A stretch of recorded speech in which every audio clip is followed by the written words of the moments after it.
नमस्कार बंधुरा welcome back to मुडी फूडी। आज हमें आपनादेर साथे शेयर करब मटन सामी काबाबेर रेसिपि। এই রেসিপিটি বানানো যেমন সহজ খেতেও তেমনি দুর্দান্ত স্বাদের। তো চলুন বন্ধুরা রেসিপি শুরু করা যাক। তো সবার প্রথম মাটন সামি কাবাব বানাবার জন্য আমি একটা প্রেসার কুকারে 100 গ্রাম মাটন অ্যাড করে নিলাম। সঙ্গে সঙ্গেই আমি এর মধ্যে অ্যাড করলাম 20-25টা রসুনের কোয়া আর 2 ইঞ্চির মতো একটা আদার টুকরো। এখন আমি এর মধ্যে অ্যাড করলাম হাফ কাপের একটু কম ছোলার ডাল। ছোলার ডালটিকে আমি ভালো করে ওয়াশ করে আধ ঘন্টা ভিজিয়ে রেখে দিয়েছিলাম। এটাকে আমি প্রেসার কুকারে অ্যাড করলাম আর হাফ কাপ জল দিয়ে প্রেসার কুকারের ঢাকনাটা বন্ধ করে এটাকে আমি 4 হুইসেল পর্যন্ত কুক করে নেব। যতক্ষণ আমার মাটন কুক হচ্ছে আমি একটা কাবাবের মশলা বানাবো। তো তার জন্য আমি একটা প্লেটে 4-5টা শুকনো লঙ্কা, গোটা ধনে, গোটা জিরে, ব্ল্যাক পেপার, জাবিত্রী, ছোট এলাচ, বড় এলাচ, লবঙ্গ এগুলি নিয়ে নিলাম একটা মিক্সার গ্রাইন্ডারে। এই দেখুন এগুলো নিয়েছি, এগুলিকে আমি একটা মিক্সার গ্রাইন্ডারে ট্রান্সফার করে এটার একটা পাউডার বানিয়ে নেব। এখন আমি এর মধ্যে অ্যাড করব একটা বে লিভস, আবারও এটার আমি পাউডার বানিয়ে নেব। এই দেখুন আমার কাবাবের মশলা হয়ে গেছে আর এদিকে আমার মাটনটিও কুক হয়ে ঠান্ডা হয়ে গেছে। এখন এটিকে আমি সেম মিক্সার গ্রাইন্ডারে অ্যাড করে পালস মোডে এটার একটা আমি পেস্ট বানিয়ে নেব। এইভাবে মাটন সামি কাবাব বানালে খুবই টেস্টি হয়, আপনারা এইভাবে এটাকে বানিয়ে দেখতে পারেন। এই দেখুন আমার পেস্টও হয়ে গেছে, এটাকে আমি একটা বোলে ট্রান্সফার করে নিয়েছি। এখন আমি এই পেস্টটির ওপর সবার প্রথম অ্যাড করব স্বাদ অনুযায়ী লবণ। এই দেখুন আমি লবণটি অ্যাড করে দিয়েছি। এখন আমি এর মধ্যে অ্যাড করব হাফ টিস্পুন ধনে গুঁড়ো আর হাফ টিস্পুন জিরে গুঁড়ো। এখন আমি এর মধ্যে অ্যাড করব হাফ টিস্পুন হলুদ গুঁড়ো। হলুদ গুঁড়ো দেওয়ার পর আমি এটাকে একটু চটপটা ফ্লেভার দেওয়ার জন্য এর মধ্যে আমি অ্যাড করব হাফ টিস্পুন আমচুর পাউডার।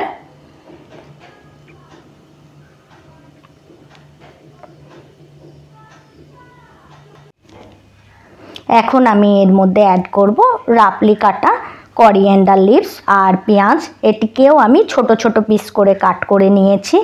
আর এখন যে কাবাবের মশলাটা আমি বানিয়ে রেখেছিলাম সেটা আমি এর মধ্যে অ্যাড করলাম। অ্যাড করার পর আমি এটাকে বাইন্ডিংয়ের জন্য এর মধ্যে আমি অ্যাড করব একটা ডিম।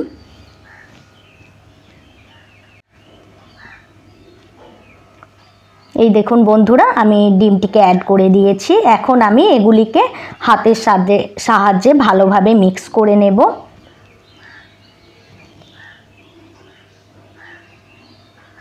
কাবাবের আরও অনেক রেসিপি আমার চ্যানেলে আছে, আমি লিংক ডেসক্রিপশন বক্সে দিয়ে দেব, আপনারা চেক করতে পারেন।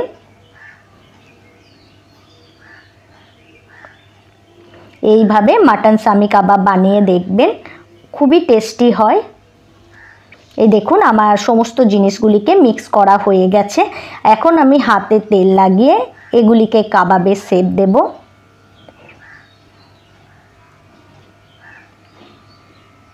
এই দেখুন বন্ধুরা আমার সমস্তগুলিকে কাবাবের শেপ দেওয়া হয়ে গেছে।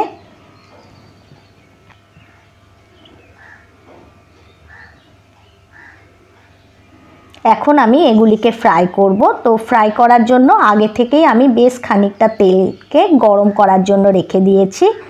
আমার তেল অলরেডি গরম আছে, আপনারা এগুলিকে ঘিয়েও ফ্রাই করতে পারেন। এখন আমি ধীরে ধীরে সমস্ত কাবাবগুলিকে দিয়ে ফ্রাই করে উঠিয়ে নেব। এই সময় গ্যাসের ফ্লেমটা মিডিয়াম টু লো এর মধ্যে থাকবে।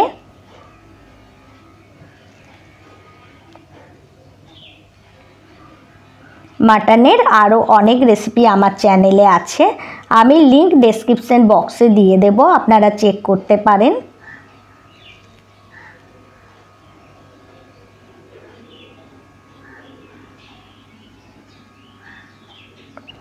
এক সাইড হয়ে গেলে আমি পাল্টি করে অপর সাইডটাকেও সেমভাবে ফ্রাই করে নেব।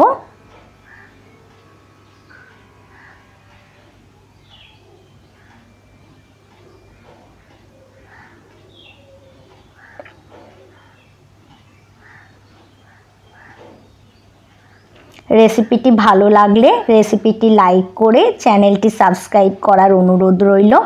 আর আপনারা যদি আমার এই রেসিপিটি আমার ফেসবুক পেজ থেকে দেখে থাকেন তো ফেসবুক পেজটিও ফলো করার অনুরোধ রইল। এই দেখুন বন্ধুরা, আমার কাবাবগুলি ফ্রাই হয়ে গেছে। এখন আমি এটাকে একটা প্লেটে ট্রান্সফার করে নেব।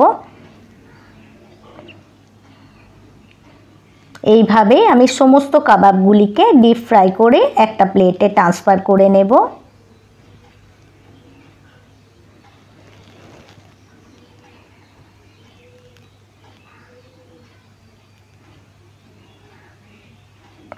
এইভাবে কাবাব বানালে ওপরে ক্রিস্পি আর ভেতরে খুবই সফট থাকে।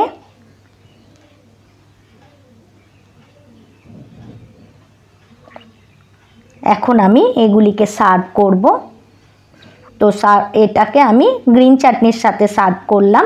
আর এই গ্রিন চাটনির রেসিপি আমার চ্যানেলে আছে, আমি লিংক ডেসক্রিপশন বক্সে দিয়ে দেব, আপনারা চেক করতে পারেন। তো দেখুন বন্ধুরা, কত সহজেই আমার মাটন সামি কাবাব তৈরি হয়ে গেল। তো বন্ধুরা, আজকের জন্য এতটাই। আবার দেখা হবে অন্য কোনো রেসিপিতে।